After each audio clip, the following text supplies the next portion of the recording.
The psychology of spending. Why you buy things you don't need. Have you ever bought something you didn't really need? A trendy gadget, a fancy coffee, or a piece of clothing that still has the tag on it. You probably told yourself it was a treat, a reward, or something you might use later. But beneath those small justifications lies a fascinating mix of psychology, marketing, and emotion. We like to think we make rational choices with our money, but in reality, much of our spending is influenced by powerful psychological triggers. Understanding them can help you take back control of your wallet and your mind. But before we begin, make sure to hit that like button and subscribe so you never miss out on any of our upcoming videos. The emotional high of buying. Shopping often feels good because it literally makes your brain happy.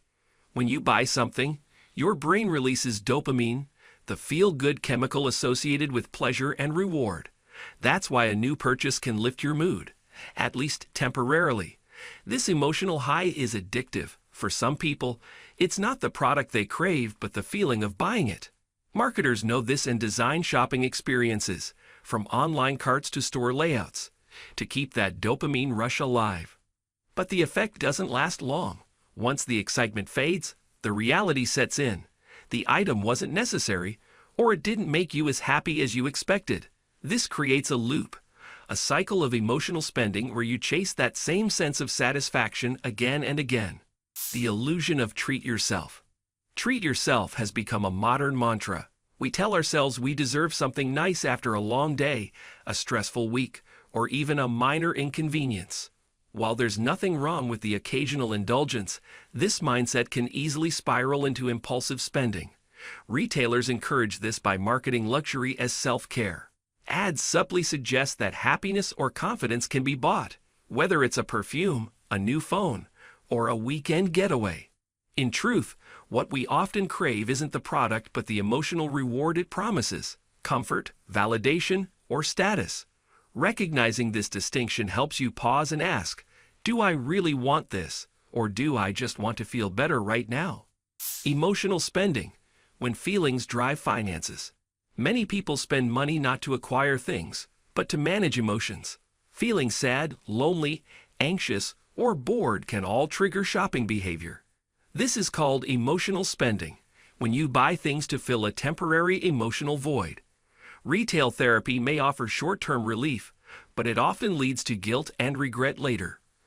Emotional spending becomes a coping mechanism, one that's hard to break because it provides a temporary sense of control or comfort. You may not be able to fix your stress at work or your relationship problems, but you can buy something instantly and feel better for a moment. Learning to recognize these emotional triggers helps you replace spending with healthier habits, like exercising, journaling, or connecting with friends. Emotional awareness is the first step toward financial control. The illusion of deserved spending. Another powerful psychological trigger is the belief that you've earned a reward. After a hard day at work, a stressful week, or achieving a goal, people often justify splurging by saying, "I deserve this." While self-reward is healthy in moderation, it can easily become a habit of overindulgence. Marketers understand this mindset and exploit it through slogans like "because you're worth it" or "treat yourself." These messages encourage you to equate self-care with consumption. But true self-reward doesn't have to mean spending money. It can be taking time for yourself, enjoying a hobby, or spending time with loved ones. Recognizing the difference between genuine self-care and emotional justification helps prevent unnecessary financial stress. Social pressure and the comparison trap. Social media has transformed how people perceive success and happiness. Constant exposure to curated lifestyles creates unrealistic standards. When you see influencers flaunting designer bags, luxury cars, or exotic vacations, it triggers comparison. Even if you know their lives are filtered highlights, your brain still reacts emotionally, pushing you to spend more to keep up. Psychologists call this social proof, the tendency to copy what others do to feel accepted or validated. The need to belong is a deep human instinct, and companies use it to market their products as symbols of success or social status. Breaking free from this pressure means redefining what success means to you. When you stop measuring happiness by other people's standards, you regain control over your financial decisions. The myth of saving by spending. Sales and discounts are another psychological trap that convinces you you're saving money while spending it. Words like 50% off, limited offer, or buy one get one free create urgency and excitement. Even when you don't need the item, your brain convinces you that buying it is a smart financial move. This is called the anchoring effect, where your decision is influenced by the initial price, making the discount seem irresistible. The truth is, you're not saving if you're spending on something unnecessary. Smart spending means focusing on value, not just price. Before you click buy, ask yourself if you would purchase the same item at full price. If not, you're probably being guided by impulse rather than logic. Identity and self-expression through purchases. Every purchase you make says something about who you are or who you want to be. People use spending as a way to express identity, status, or belonging. A minimalist might buy eco-friendly products to align with their values, while a tech lover might purchase the latest gadgets to feel innovative and connected. Psychologists refer to this as symbolic self-completion, where you buy things to fill gaps in your self-image. While expressing yourself through possessions isn't inherently wrong, problems arise when your sense of worth becomes tied to material things. True confidence comes from what you create and experience, not what you own. When you understand that your value isn't defined by your possessions, your spending becomes more intentional and fulfilling. Habitual spending, the power of routine. Not all unnecessary spending comes from emotion or pressure. Sometimes it's simply habit.